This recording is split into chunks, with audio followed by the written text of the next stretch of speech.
Hi everyone and welcome back to Scholastically Natalie. Today we'll finally be putting an end to our Gabbie Hanna saga of Adultolescence. I did talk about how I want to do a kind of comprehensive book talk about it, because if you don't feel like sitting through my 4-part series of minimum 40 minutes each, this will hopefully be a too long didn't watch for you. Hi,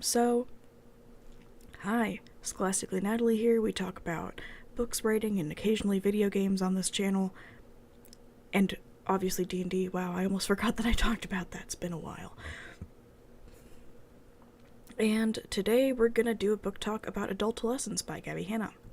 So to start out, let's meet Gabbie Hanna. If you haven't heard of her, she's an ex-Viner who became a storytime YouTuber who became a singer. Well, she started putting out music. I don't know exactly when, because I don't follow her career.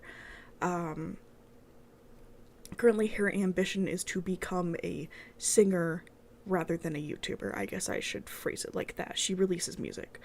She still does YouTube videos, but definitely her concentration is in her music right now. And she's also published 2 poetry books. One of them is Dandelion, which was released this year, and then Adultolescence, which was released in 2017. So yes, hi, I am late to this book. So, here's the back of Adultolescence. Gabbie Hanna brings levity to the twists and turns of modern adulthood in this exhilarating debut collection of illustrated poetry. In poems ranging from the sing-song rhythms of children's verses to a sophisticated and confessional style, Gabbie explores what it means to feel like a kid and an adult all at once, revealing her own longings, obsessions, and insecurities along the way. Adultolescence announces the arrival of a brilliant new voice with a magical ability to connect through alienation, cut to the profound with internet slang, and detonate wickedly funny jokes between moments of existential dread. You'll turn to the last page because you get her, and you'll return to the first page because she gets you. Sorry, my brain has decided that we're a little bit bad at reading today. So, on my previous deep dive, I have done a 248-page book divided in 4 parts of 62 pages, and then I sorted every poem by bad, meh, suggested edits, I like it, and it's questionable, the topic, or just something in it. Then I had an added bonus of memorable writing. So, I picked some 2 really nice quotes that I liked. My art form is heartache peppered with delusions of grandeur, from Fluent on page 41. And there's a tinier me trapped inside of me. She's locked up in my ribcage and I threw away the key. And that is from Prisoner on page 103. So, all in all, I didn't overall enjoy the book. I enjoyed parts of it, but not the whole. The whole experience was not really good for me. The drawings were quite nice, and Gabbie is definitely talented at drawing. Honestly, if she wanted to release a coloring book, I think that'd be great.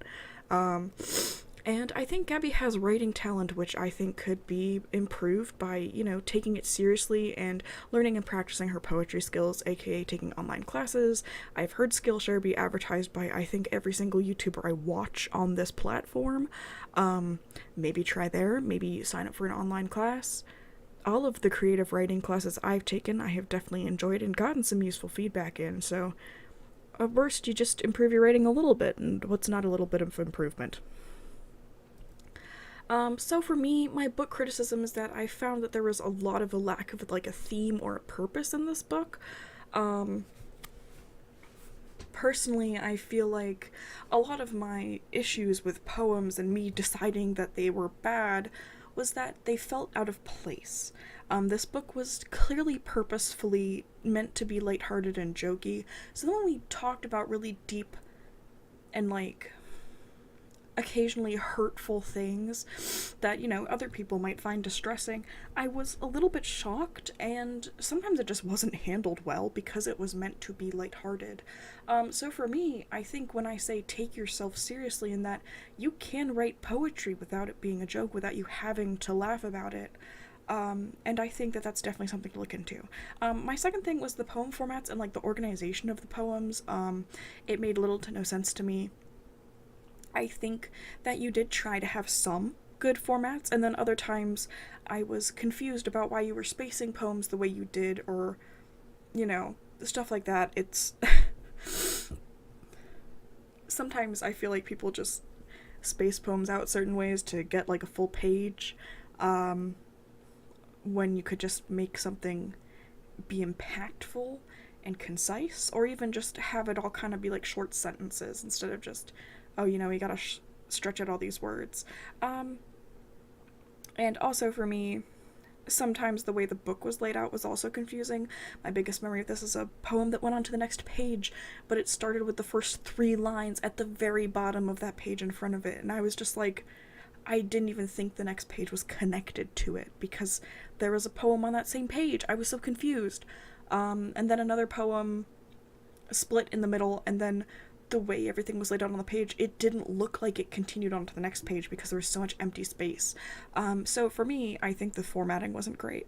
And then also, of course, what I'm talking about with the conflicting tones is things that were supposed to be jokey and lighthearted instead talked about abuse, depression, suicidal thoughts in ways that honestly weren't very sensitive and didn't leave me with a good feeling after reading the poem.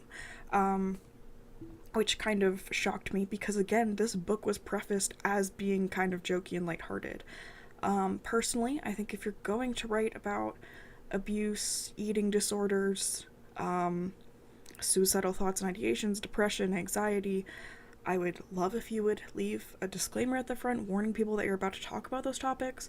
Amanda Lovelace does that. I love her for it. Her message is so heartfelt and honest, and I really love Amanda Lovelace, to be honest.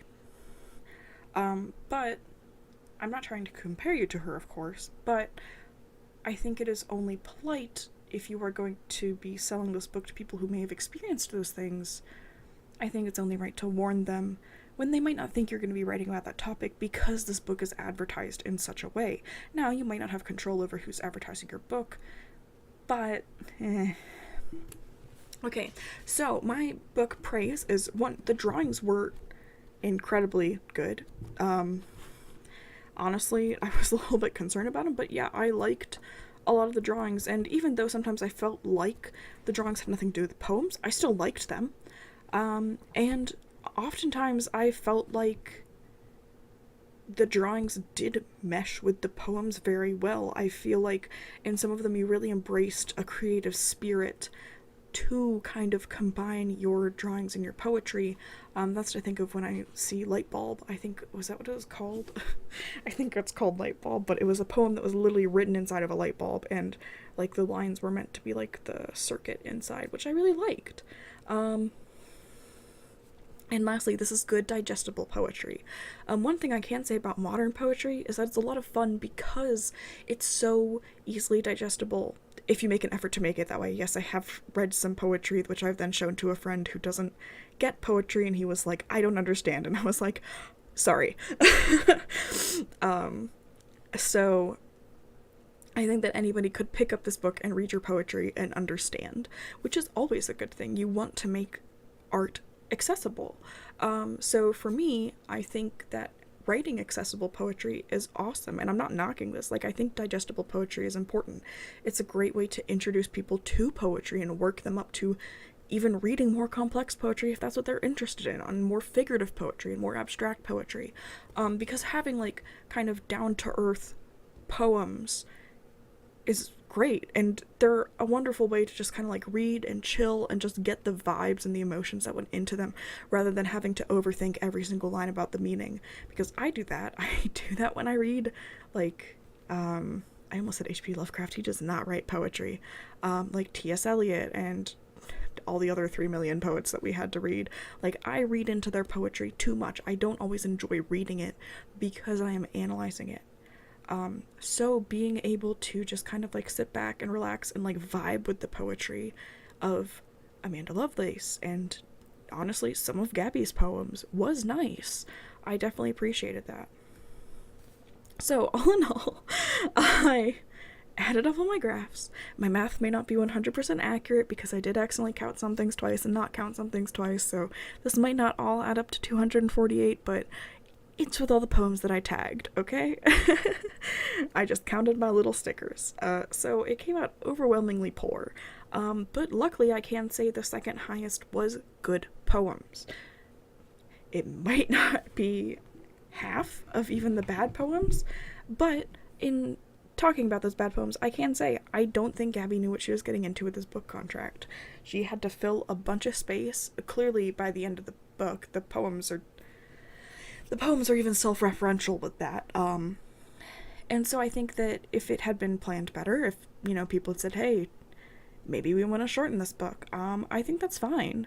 I think that maybe if you need to write a shorter book in order to get everything you want to say out, great. I'm sure people will buy it. Like, that's fine.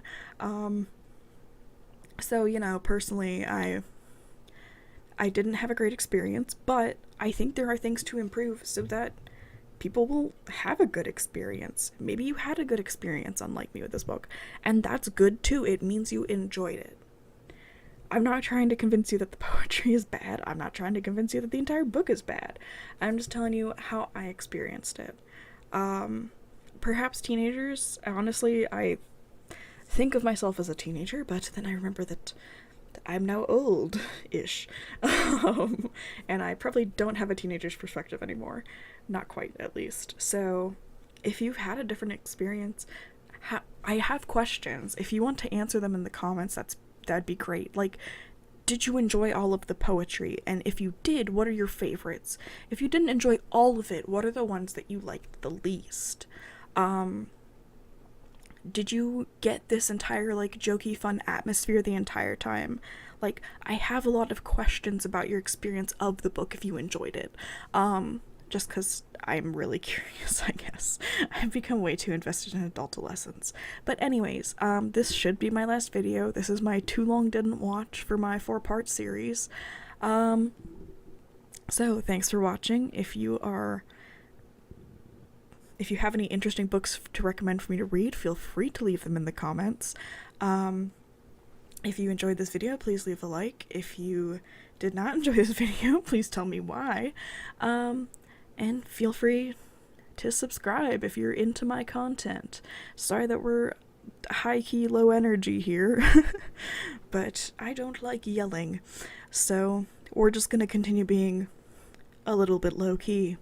Okay, I will see you guys next time. Scholastically Natalie is out.